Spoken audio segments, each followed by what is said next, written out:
Hello friends, नमस्कार। कैसे हो आप लोग? जय सिया राम। तो आज मैं आप लोग को जो स्टोरी सुना रहा हूँ वो मेरे पे बीती हुई है। ये 25-26 साल पहले की स्टोरी सुना रही हूँ। ये गांव का नज़ारा देखिए, कितना ब्यूटीफुल गांव का नज़ारा है। ये मैं अपना नानी घर गया था, वहाँ का नज़ारा मैं आप लोग को दिखा रहा हूँ। ये गांव है सुल्तानपुर, वहाँ पे मेरा नानी घर है। हम लोग वेकेशन में 1-2 महीने के लिए जाते थे रहने के लिए। तो हमेशा हल्ला कुछ होता था कि इधर मत जाओ, उधर मत जाओ, अकेले मत जाओ और बाहर मत जाओ, और ऐसे ऐसे होता था। तो हम लोग कहना नहीं मानते थे। एक बार हम लोग ऐसे ही गांव में टहल रहे थे, मैं और मेरी बहन जो मेरी मामा की लड़की थी उनके साथ। बहुत बड़ा आम का बागान था, और आम का बागान को गाँव में गाछी बोला जाता है, गाछी। तो बगीचा को करीब 50-60-100 पेड़ थे। और देख सकते हो ये मेरे नानी घर का बागान है। वहाँ पे देख लीजिए आम खुद ही कितना बड़े बड़े होते थे। तो हम लोग आम खाने के लिए ही जाते थे नानी घर। और बिल्कुल रियल घटना है, रियल स्टोरी है, इसलिए वीडियो पूरा देखें, इसकी बिल्कुल ना करें। और फ्रेंड्स, ये गाछी है, आप देख सकते हो, ये बागान है। तो हम लोग मॉर्निंग का समय था, आई थिंक के 10 या 12 बज रहे थे। तो हम लोग घूमने गए थे। पहले के समय में शौचालय की व्यवस्था कम थी, अगर मेरे नानी के यहाँ सब कुछ बना हुआ था, शौचालय था।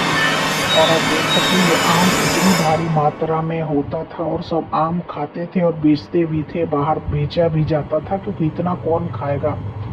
अब हम लोग शौचालय तो था ही घर में, मगर मैंने, मेरी नानी माँ और मेरी मासी, मेरी मामी सब मना किया था कि मत जाना अकेले, क्योंकि बराबर टोका टोकी होता रहता था, इधर मत जाओ इधर। फिर भी हम लोग 2-3 बहनें चले गए, हम लोग गाछी में, आम के बागान में। और वहाँ पे हम लोग खेलने कूदने लगे। फिर हम लोग आगे की ओर बढ़ने लगे। पता नहीं क्यों मुझे कोई आवाज़ दे रहा था, मेरे नाम से बुला रहा था जोर जोर से। मैंने अपने सिस्टर को बोला, क्या तुमको कोई आवाज़ सुनाई दे रही है? शायद मम्मी या नानी माँ है जो आवाज़ लगा रही है घर से। तो वो बोली, मुझे तो कुछ सुनाई नहीं दिया। मेरे साथ 2 और बहनें थी, उनसे भी मैंने पूछा, तो उसने बोला नहीं, मुझे तो कुछ भी सुनाई दे ही नहीं रहा है। फिर हम लोग आगे की ओर बढ़ने लगे। तो बढ़ रही हूँ, खेल रही हूँ, बढ़ रही हूँ। तो फिर मुझे ऐसा लग रहा है ना कि कोई बुला रहा है। फिर मैंने अपने बहन को बोला कि थोड़ी देर रुक, मैं जाता हूँ, देख कर आता हूँ, कोई मुझे उधर से आवाज़ लगा रहा है। वो घर था पुराना, हवेली टाइप का था। तो मैंने कहा कि यहाँ से कोई आवाज़ लगा रहा है मुझे। वो बोली, मुझे सुनाई नहीं दे रहा है, मत जाओ चिल्ला रही थी। मैंने पता नहीं क्यों, कैसे, अंदर दरवाज़ा खुला हुआ था, मैं चले गया। दोपहर का समय था, 12 बज रहे थे। मैंने बोला इस समय कोई भूत ऊत नहीं आता है। मैं अंदर की ओर, उस घर के अंदर मैं जा रहा था। फिर मेरी बहन आवाज़ लगा के चिल्ला के बोली कि इसी गाछी में एक लड़का लड़की मर गए थे फांसी लगा के, मत जा तू, मत जा, उसकी आत्मा भटकती है। फिर मैंने मजाक उड़ाया, और मैंने बोला तू तो मजाक है। मैं तो मजाक मैंने उड़ाया। जब मैं अंदर की ओर गई तो फिर मुझे घर में दिखा, कोई एक साया जैसा कुछ है पीछे खड़ा है। मुझे आवाज़ लगा ही रही थी वो। फिर मेरी बहन पता नहीं कैसे अंदर, घर के अंदर गई, मेरा हाथ पकड़ी और जोर जोर से हनुमान चालीसा बोलकर बाहर आ गई। अब बाहर आ गए, मुझे कुछ होश नहीं था। मुझे लग रहा था पता नहीं कोई खींच रहा है, मुझे अपनी ओर खींच रहा था। बाहर आई, फिर दौड़ दौड़ के वो चली गई जहाँ पे बहुत सारे बच्चे खेल रहे थे, वहाँ बीच में जाके खड़ी हो गई। मुझे कुछ होश नहीं आ रहा था। फिर एक बच्चे से पानी मांगी, तो वो पानी दी और मुझे पानी पिलाई।